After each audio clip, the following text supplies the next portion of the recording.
दोस्तों जब कोई इंसान आगे बढ़ने का सोचते हैं तो कुछ लोग ऐसे होते हैं कि उनके सामने ऐसी परिस्थितियां पैदा करते हैं कि वो आगे ना बढ़ पाए। दोस्तों आप लोग सोच रहे होंगे कि मैं किसके बारे में बात कर रही हूँ। तो हाँ दोस्तों, मैं भीमा के बारे में बात कर रही हूँ। भीमा जब भी आगे बढ़ने का सोचती है तो उनके सामने ऐसे परिस्थिति को पैदा कर दिया जाता है ताकि वो आगे न बढ़ पाए। और अभी तक भीमा के साथ यही हुआ है। उस सब के बावजूद भी भीमा आगे बढ़ना चाहती थी, वो अपना पढ़ाई पूरी करना चाहती थी, लेकिन कैलासा बुआ को ये बात मंजूर नहीं थी। फिर से वो नया नाटक भीमा के सामने शुरू कर देती है। तो दोस्तों इस सब के बावजूद भी क्या भीमा पढ़ने में सफल हो पाएगी या फिर नहीं, इसे जानने के लिए वीडियो को अंत तक ज़रूर देखिएगा। और हाँ दोस्तों, वीडियो को लाइक, सब्सक्राइब और शेयर ज़रूर कर दीजिएगा। तो चलिए दोस्तों, बिना देर किए हुए एपिसोड के बारे में मैं बताने जा रही हूँ।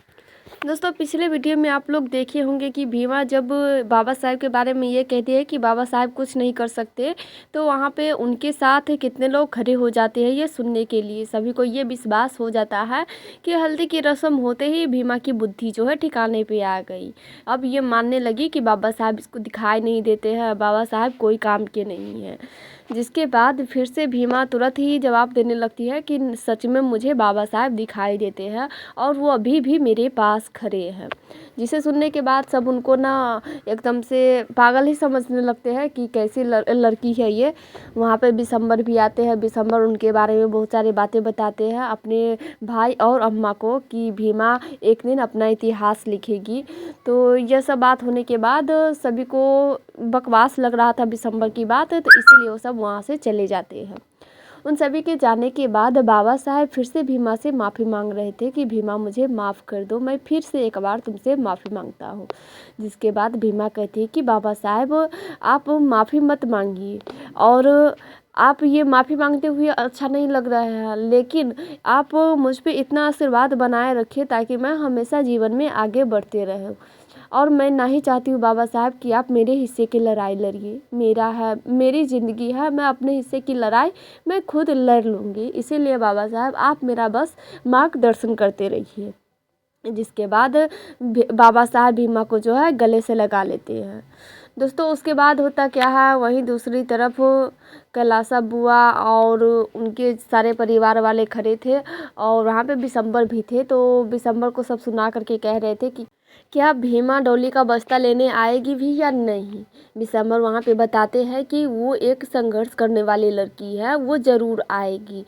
तो धर्मशिला कहने लगती है कि ये संघर्ष वंघर्ष गया भार में, यहाँ पे वो नहीं आएगी और आप देख लीजिएगा देवर जी। उसी समय वहाँ पे भीमा पहुँचती है और कहती है कि मालकिन डोली जी बाहर निकलिए और अपना बस्ता दीजिए, चलिए स्कूल जाने में देरी हो रही है। यह सुनने के बाद बिशंबर को फिर से मौका मिल जाता है अपनी अम्मा और अपने भाई को सुनाने के लिए कि देख लीजिए अम्मा कैसे भीमा आ गई। वही इंसान आगे बढ़ता है जो हमेशा अपने कर्तव्य को, संघर्ष को, सबको याद करके चलता है, हमेशा उसके साथ चलता है, वही इंसान आगे बढ़ पाता है, ना कि आप लोगों के जैसे जो हमेशा षड्यंत्र करते रहते हैं। जिसके बाद डॉली जो है बाहर आती है। आने के बाद वो भीमा को डंडा में बस्ता टांग देती है और भीमा से कहने लगती है कि भीमा अगर हमारा हल्दी का रस्म जो हो गया रहता है ना, उसके बाद हम कबो स्कूल नहीं जाते हैं।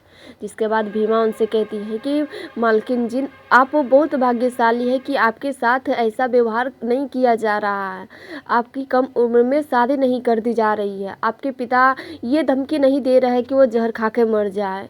बहुत सारी परिस्थिति है, इसीलिए बिना देर किए हुए चलिए स्कूल पढ़ने, मुझे ये सब बताने में आपको कोई दिलचस्पी नहीं है। जिसके बाद वो दोनों वहाँ से स्कूल में चले जाते हैं। दोस्तों स्कूल में जाते तो ज़रूर है, लेकिन वहाँ पे भी उनका पढ़ाई बंद करने के लिए कैलासा बुआ एक जाल छिड़क देती है। दोस्तों उससे पहले ही ये कलिका सिंह और कैलासा बुआ दोनों आपस में बात कर रहे थे। कैलासा बुआ कलिका से ये कह रही थी कि बिशंबर जो है कभी कभी सही बात बोलता है और उसकी बात को ऐसे हल्के में ना लिया जाए, हर बात को हम नज़रअंदाज नहीं कर सकते हैं।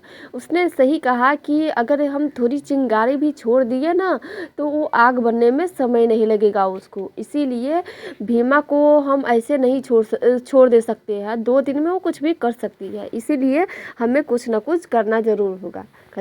कलिका सिंह पूछते भी है कि क्या करें अम्मा, तो कहते हैं चलो बताते हैं स्कूल में।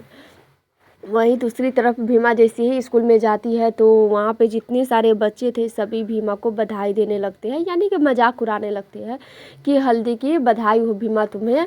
तो जितने भी बच्चे थे सभी यही बोल रहे थे, बार बार बोल रहे थे। तो भीमा को बहुत बुरा लग रहा था, लेकिन जा करके भी वो कुछ नहीं कर पा रही थी।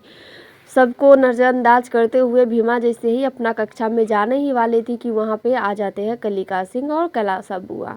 भीमा को रोकते हैं और कहते हैं कि कक्षा में जाने से पहले तुम्हें एक और रस्म जो है करनी बाकी है, जिसे तुम पूरा ही नहीं की, और वो रस्म तुम कर लो, उसके बाद तुम अपना पढ़ते रहना। वहाँ पे यह बात सुनने के बाद जितने भी स्कूल के टीचर लोग थे सभी आ जाते हैं। वहाँ पे कटकुट गुरुजी भी आए हुए थे। सभी लोग मतलब कि इकट्ठा हो जाते हैं। जिसके बाद भीमा से कैलासा बहुत ज़बरदस्ती कह रही थी कि ये रस्म पूरी कर दो, उसके बाद अपना पढ़ाई करते रहना। तो भीमा कहती है भैया कि इसे कौन सी रस्म है। तो वहाँ पे उस लड़के को बुला करके लाया जाता है जिससे भीमा की शादी होने वाली थी।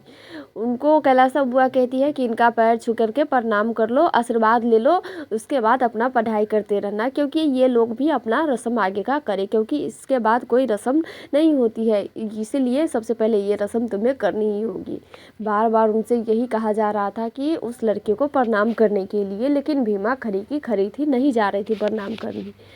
वहाँ पे वो लड़का भी कहते हैं कि हाँ भीमा करो मुझे प्रणाम, उसके बाद अपना पढ़ाई करते रहना, हम लोग आगे की रस्म जो है करेंगे। यह सब देखते हुए कटकुट गुरुजी कैलासा बुआ से ये कह रहे थे कि कैलासा बुआ जी ये जरासर गलत हो रहा है, विद्यालय में आकर के ये सब नहीं किया जा सकता है। लेकिन फिर भी प्रिंसिपल साहब ये सब देख करके शांत हैं। वहाँ पे प्रिंसिपल साहब ये कहते हैं कि कटकुट गुरुजी हम समाज के खिलाफ नहीं जा रहे हैं, और कैलासा बुआ जो कर रही है बिल्कुल अच्छा कर रही है। भीमा कर दे ऐसा, उसके बाद अपना ये सब लोग चले जाएंगे और फिर से हम लोग अपना पढ़ाई में लग जाएंगे, तो भीमा को ये रस्म करने दीजिए।